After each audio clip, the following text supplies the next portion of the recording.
नमस्कार मित्रांनो, आज आपण घेणार आहोत इंग्रजीतील 10वीच्या वर्गातील पहिली कविता अ teenagers prayer.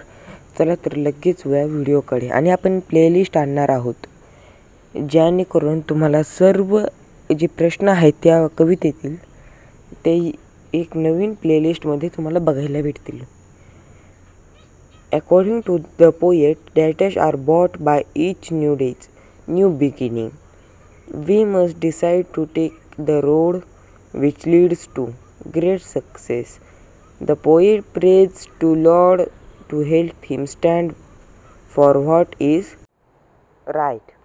The poet wants to see that his teenage years have been the dash year for his life. Best years for his life. मित्रांनो, हा होता पहिला प्रश्न जो की आपण फिल इन द ब्लँक्स म्हणूया दुसऱ्या व्हिडिओमध्ये. बाय.